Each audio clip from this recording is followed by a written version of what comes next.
سردی کے موسم میں وہ اندر آ جائیں، پنڈال ہے، مسلمانوں کے ساتھ مل کر بیٹھیں۔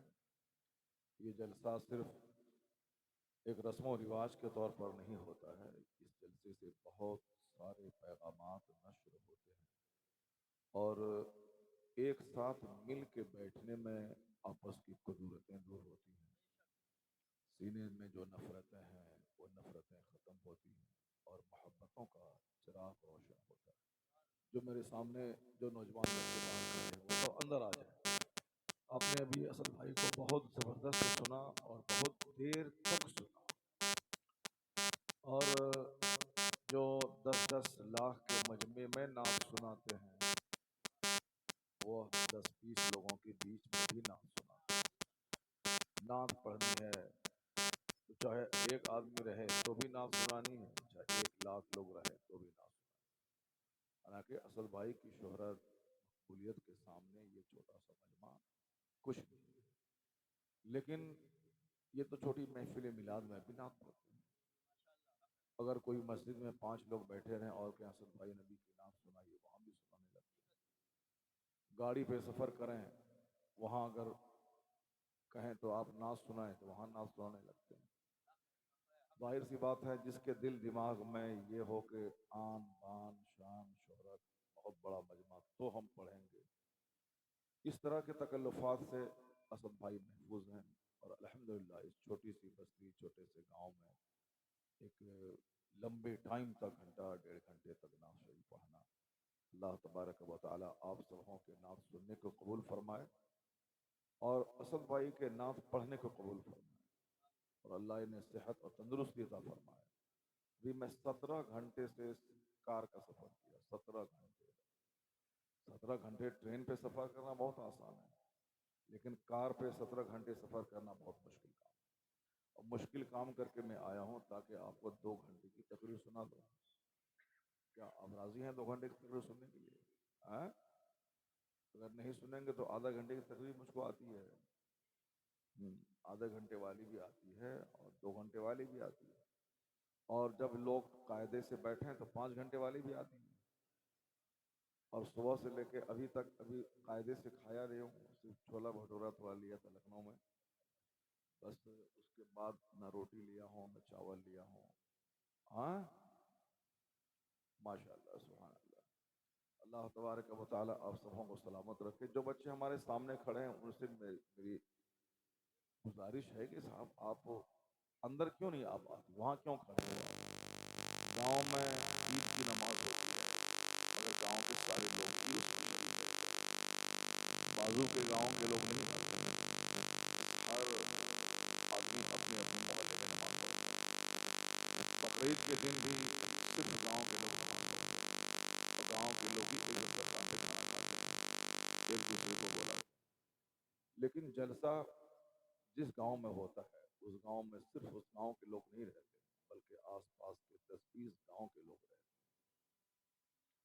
تو اس لیے جلسہ ایک عید کے دن سے کم نہیں ہوتا ہے، اور بلکہ اس معنی کر کے 10-20 گاؤں کے لوگ گھر میں مہمان آتے ہیں، تو یہ جلسہ تو عید کی تقریب سے بھی زیادہ متبرک اور زیادہ بابرکت اور زیادہ خوشی کا موقع ہوتا ہے، اور یہ جلسہ ہمیں آپ کو دیتا ہے۔ تو سارے لوگ اس جلسے کو بالکل سیلیبریٹ کریں کہ ہمارے گاؤں میں آج کرکٹ کا تماشا نہیں ہو رہا ہے، ورلڈ کپ کا میچ نہیں ہو رہا ہے، بلکہ مصطفیٰ کے ذکر کی محفل منعقد ہو رہی ہے۔ ذرا زور سے بولے سبحان اللہ، اور ادھر ادھر کوئی مت دیکھیں اور کوئی مت اٹھیں، مجھے دیکھیں۔ میں کوشش کروں گا کہ آپ کے سامنے کچھ باتیں قرآن کی، کچھ باتیں حدیث پاک کی، اور پھر اس کے بعد میں تقریر کروں گا۔ پہلے قرآن شریف کی 2-4 باتیں سن لیں، کیونکہ قرآن کریم اللہ کا کلام ہے، اور اللہ کا کلام جس گھر میں پڑھا جائے آسمان سے سکینہ نازل ہوتا ہے، فرشتوں کی جماعت آتی ہے اس گھر میں۔ ایک صحابی رسول تھے، انہوں نے آقا کی بارگاہ میں کہا کہ سرکار میں سورہ کہف کی تلاوت کر رہا تھا، تو میں نے دیکھا کہ میرے سامنے باندھا ہوا ایک گھوڑا ہے جو اچھلنے لگا۔ میں قرآن پاک کی تلاوت کر رہا تھا، سورہ کہف معلوم ہے آپ کو، جو جمعہ کے دن اس کی تلاوت کرتا ہے اگلے جمعہ تک اس کے لیے نور ہی نور ہوتا ہے، اور دونوں جمعے کے بیچ کے گناہوں کا کفارہ ہو جاتا ہے۔ کم سے کم جمعہ کے دن اس سورت کی ضرور تلاوت کرنی چاہیے۔ کون سورت ہے؟ سورہ کہف، بہت بابرکت سورت ہے۔ ایک صحابی کہتے ہیں کہ سرکار میں اس سورت کی تلاوت کر رہا تھا، سامنے گھوڑا بندھا ہوا تھا، وہ اچھلنے لگا، میں سمجھ نہیں رہا تھا کہ یہ گھوڑے کیوں اچھلنے لگے، اور جب میں آسمان کی طرف دیکھا تو دیکھا کہ ایک نور کی قندیل ہے جو لٹکی ہوئی ہے زمین سے لے کے آسمان تک۔ حضور نے فرمایا یہ قرآن کریم کی تلاوت سننے کے لیے جو فرشتے نازل ہوتے ہیں وہ فرشتے، اور ان فرشتوں کو دیکھ کر تمہارا جانور اچھلنے اور کودنے لگا، چونکہ قرآن کریم کی تلاوت کے وقت میں سکینہ نازل ہوتا ہے، سکون نازل ہوتا ہے۔ آج اکثر لوگوں کو دل کی بیماری ہے، ہارٹ ڈیزیز سے کہتے ہیں، جس کو ہندی میں ہردے روگ کہتے ہیں۔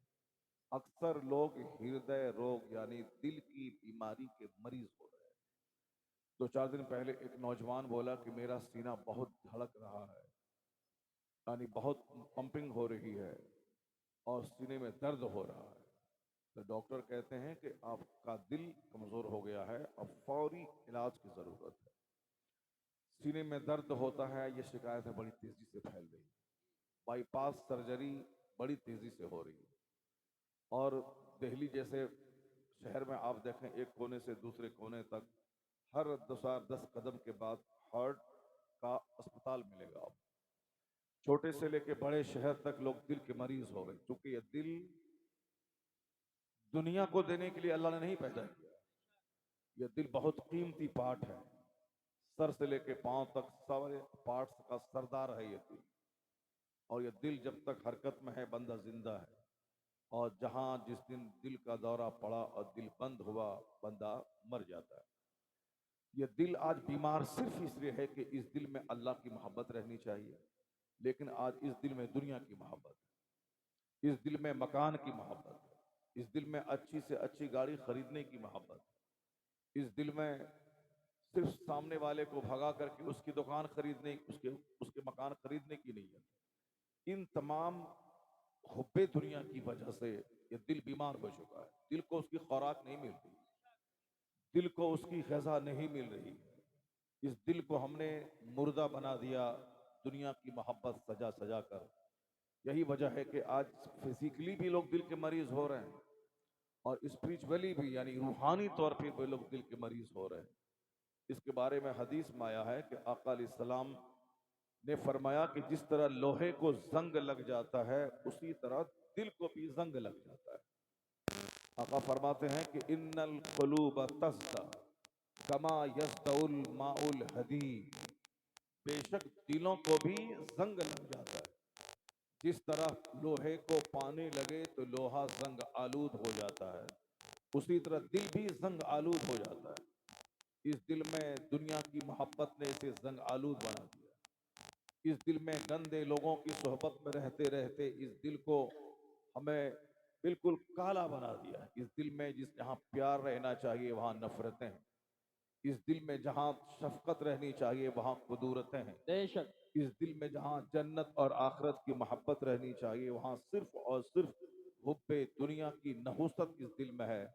اس لیے دل بیمار ہو چکا ہے، دل زنگ آلود ہو چکا ہے، اور اس کا اظہار کب ہوتا ہے؟ جب لوگوں کو مسجد میں دل نہیں لگے تو سمجھ جائیں کہ دل بیمار ہو چکا ہے۔ یہ جلسہ جس کو جنت کی کیاری کہا گیا ہے، جہاں حضور فرماتے ہیں کہ جنت کی کیاری میں جب جاؤ تو وہاں چر لیا کرو۔ صحابہ نے پوچھا سرکار یہ جنت کی کیاریاں کیا ہیں؟ وما ریاض الجنہ، تو حضور نے کہا کہ حلق الذکر، ذکر کی مجلسیں یہ جنت کی کیاریاں ہیں۔ تو جنت کی کیاری ہے جہاں اللہ رسول کا ذکر ہوتا ہے۔ اگر دل نہیں لگے، یہاں سے اٹھ کے بھاگنے کا من کرے تو سمجھ جائیں کہ دل بیمار ہو چکا ہے۔ اگر اس گاؤں میں کوئی بمبئی سے ایکٹر آتا تو آج یہاں یہ 500 لوگ نہیں رہتے، یہاں کم سے کم 25,000 لوگ جمع ہوتے، چونکہ لوگوں کا دل بیمار ہو چکا ہے۔ جس طرح کے لوگ ہوتے ہیں اسی طرح کی سوچ اس کی ہوتی ہے۔